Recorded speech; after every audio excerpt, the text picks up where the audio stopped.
ऐसे ही ये तीर नरसिंहा लंड सरस्वती है। हजरात, आरएसएस का नाम लिए बिना इसने इतने गंदे शब्दों का चयन किया है आरएसएस के लिए कि आप सोच नहीं सकते। इसने कहा कि भाजपा के बहुत बड़े नेता की बेटी बहुत दिनों तक सलमान खान की रखेल रही है। ये कह रहा है यतीन नरसिंहा लंड सरस्वती गिरा हुआ महामंडलेश्वर, सॉरी माफ कीजिएगा, गिरी महामंडलेश्वर।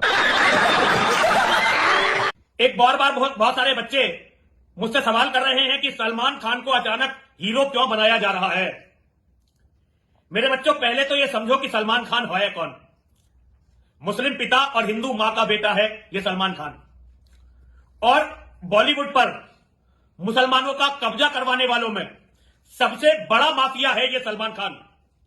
भारतीय जनता पार्टी के एक बहुत बड़े नेता, उनकी बेटी बहुत दिनों तक सलमान खान की रखेल रही है। मैं किसी का नाम नहीं देना चाहता, लेकिन इस सत्य से सब कोई परिचित है। सुना आपने भाई साहब, अगला सीधा भाजपा को कह रहा है कि भाजपा का एक बड़ा नेता है। आरएसएस का नाम लिए बिना आरएसएस को किस तरह से टारगेट किया। नाम मुझे भी पता है कि वो लड़की कौन है और वो बीजेपी का नेता कौन है, लेकिन आप ये देखिए कि जो कल तक भाजपा की जेब में पलते थे, भाजपा जिनको बचाती थी, आज वही भाजपा के मुंह में मूत रहे हैं। मेरे दोस्तों सोचिए, फर्जी बाबा आबा ढाबा आज नेता बनकर घूम रहे हैं। जो असली बाबा हैं वो बेचारे मुसीबत झेल रहे हैं। बाबा किसे कहते हैं? जो मोह माया से दूर हो, जो इस दुनियादारी से दूर हो। लेकिन एक योगी आदित्यनाथ है, उस आदमी को सब पूरी दुनिया चाहिए, उसे कुर्सी चाहिए। और उसने किया क्या? देखिए, मुसलमानों के साथ जो वो करता है वो करा। दुनिया देख रही है, अरब देश तक अब ये चीजें पहुंच रही है और अरब अब बढ़िया करके इलाज कर रहे हैं। अरब की मीडिया तक खबरें पहुंच रही हैं और अरब की मीडिया, एक कुछ ज्यादा समय की बात नहीं है, माहौल चेंज होना शुरू हो चुका है। कुछ टाइम बाद आप देखेंगे झोला उठाकर भागने वाला भागता हुआ नजर आएगा। बहुत जल्द देश का माहौल चेंज होगा, बस आप चेहरे मत भूलिएगा।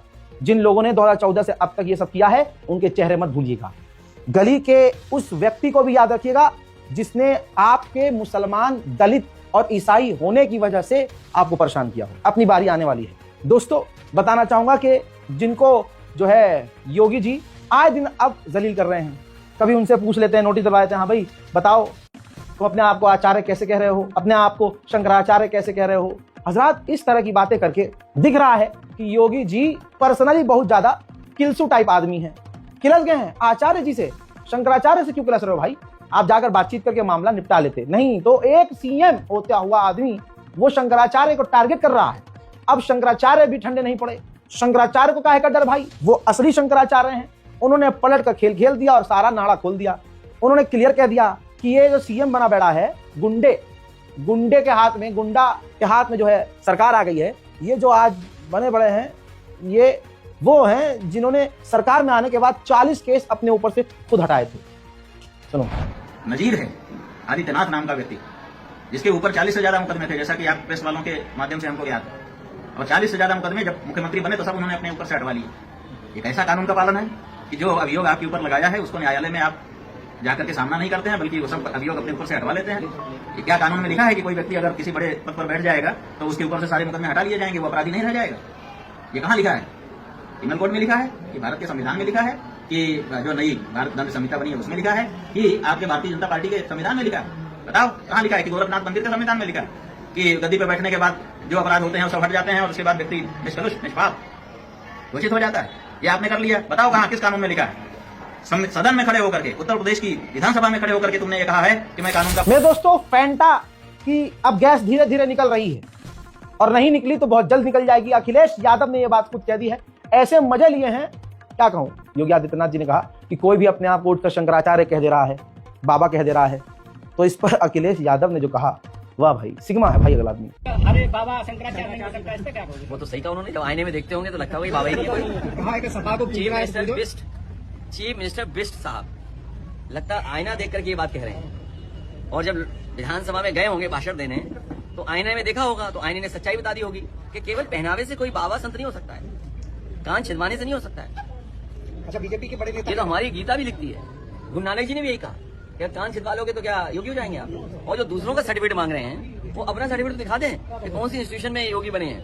इसलिए चीफ मिनिस्टर बिस्ट जी जब उन पर कोई काम नहीं बचा है तो वो जनता को धोखा देने में निकल गए। उनकी भाषा देखो, गजब बेइज्जती है। हजरत, माहौल बदल चुका है। भाजपा के खेमे में उथल पुथल बहुत जोर से बल्कि उठापटक चल रही है। माननीय योगी आदित्यनाथ ने दिल्ली की रेखा गुप्ता को बुरी तरह से जलील कर दिया है। अब यहां पर अंधभक्त परेशान है कि काला गू खाएं कि पीला गू खाएं, सुबह बासी वाला खाएं कि खाने के बाद हगने वाला खाएं, अच्छा अपना खाएं कि गाय का खाएं। अच्छा गाय का तो हम खा ही रहे हैं, तो क्या हम भैंस का भी खाएं, भैंस का खाएं कि गधे का भी खाएं, या सारा ही गू खाना शुरू कर दें। बहुत परेशान है बेचारे, मुझे अंधभक्तों पर तरस आ रहा है। अंधभक्तों का हाल बड़ा अजीब हो गया है, करें तो करें क्या, जाए कहां। मैं तो कहता हूं आओ हमारा भी खाओ गू। मेरे दोस्तों, माननीय योगी आदित्यनाथ ने दिल्ली सरकार को नंगा कर दिया। जो IQ अटकी हुई थी, जो सीएम बन के बैठी है, जिसका रिकॉर्ड है, जिस महिला का रिकॉर्ड है कि भाई आज तक कोई भी सही जवाब नहीं दे पाई। और भाई उसका दिमाग यह है कि उसका बयान यह है कि मेरे नेता जाते हैं और कूड़े के पहाड़ से कहते हैं कि तुझको यहां से जाना पड़ेगा, तुमको यहां से जाना पड़ेगा। जब गड्ढे देखते हैं, रेखा गुप्ता ने कहा था, गड्ढे देखते हैं हमारे नेता, तो वो रोज हर हफ्ते गड्ढे के पास जाकर कहते हैं गड्ढे ऐसे नहीं चलेगा, तुझको यहां से जाना पड़ेगा। नीचे जो भक्तजन थे गो गो गो करके ताली बजा रहे थे, गो गो गो गो गो गो, वाह रेखा जी वाह। भाई AQI पॉल्यूशन को छुपाने के लिए रेखा गुप्ता ने क्या क्या फ्रॉड नहीं किए। केजरीवाल सरकार ने, कांग्रेस ने, विपक्ष के नेताओं ने सब एक्सपोज किया।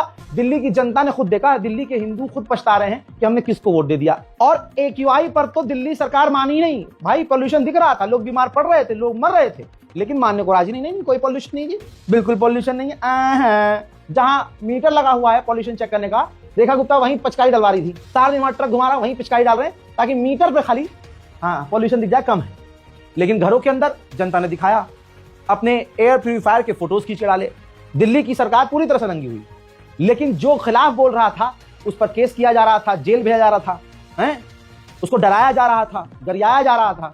आज हमारे शेर उत्तर प्रदेश के माननीय सीएम साहब योगी आदित्यनाथ जी ने दिल्ली सरकार को बुरी तरह से रगड़ दिया और झूठा साबित कर दिया। उन्होंने कहा गोरखपुर में आइए, खुली हवा, सुकून, जहां मर्जी घूमिए, कोई पॉल्यूशन नहीं। दिल्ली में जाओ गैस चैम्बर, 400 AQI। बिल्कुल आदित्यनाथ जी ने सही कहा, 400 नहीं 800 है AQI, 800 तक पहुंचा है, 700 तक पहुंचा है। योगी आदित्यनाथ ने साफ कहा कि गैस का चैम्बर बन चुकी है दिल्ली। सुनना चाहते हैं? सुनिए। देख रहे हो क्या दिल्ली में घुटन भरी जिंदगी हो गई है, ऐसे लगता है जैसे गैस चैम्बर में हो। एयर क्वालिटी इंडेक्स में 400 से ऊपर, दम घुटता है, आंखों में जलन होती है, सांस लेने में दिक्कत होती है। डॉक्टर को बुजुर्गों के लिए, बीमारों के लिए, बच्चों के लिए कहना पड़ता है कि आप घर से बाहर मत निकलिए। कितनी खराब स्थिति होती है। आप गोरखपुर में कितना शानदार माहौल है, कहीं कोई दिक्कत नहीं, कहीं कोई एकदम घोटू माहौल नहीं, जहां मर्जी घूमते रहिए। क्योंकि पर्यावरण को आप बचाएंगे तो पर्यावरण आपको बचाएगा। धरती माता के प्रति आप अपने उत्तरदायित्व का निर्वहन करेंगे तो धरती माता भी उसी प्रकार का आशीर्वाद देकर के आपको फलने फूलने के लिए एक नया राह दिखाएंगे। और अब मैं कहना चाहता हूं कि हमारे प्यारे माननीय योगी जी के खिलाफ तुम्हारे में दम हो तो कुछ बोल के दिखाओ। आप योगी जी को करवा के दिखाओ गिरफ्तार।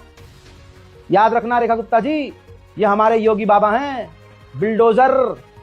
और इनका बिल्डोजर देखता नहीं है जब चल रहा होता है कि क्या है, सामने कौन है। हाँ, योगी कहते हैं। आगे बढ़ते हैं। देश का बेड़ा गर्क ब्राह्मणवाद की वजह से इस तरह से हो रहा है कि उसके अब एग्जाम्पल सामने आ रहे हैं।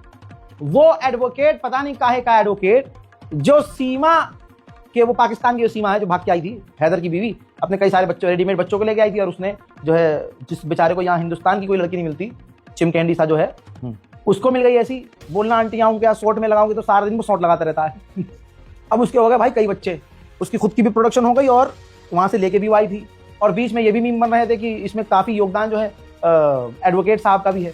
ऐसी बातें चल रही थी, मैं कोई वेरीफाई नहीं कर रहा हूं, चलने वो कुछ भी चल सकता है।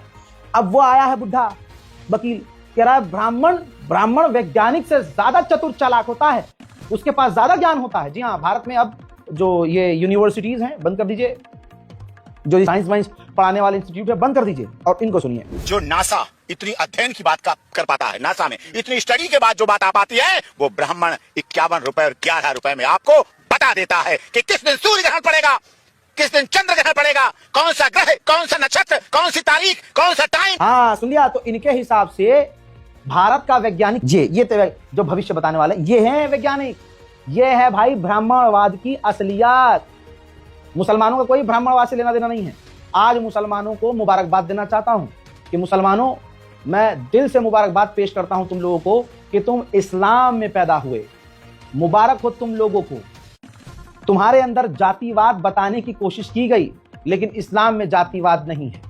मेरे दोस्तों, यह बात अलग है कि हम मुसलमान आज इतने बेगैरत हो चुके हैं कि हमारे यहाँ चलता है कि तू तो अंसारी है, तू तो तेली है, तू तो कुरैशी है। यही सबसे बड़ी हमारी हार है। याद रखिएगा दोस्तों, मैं आप लोगों से यही कहूंगा कि मेहरबानी करके अपने आप को ऐसा ना बनाना। हमारे यहाँ जातिवाद न था, न है, न आगे कभी होगा। ठीक।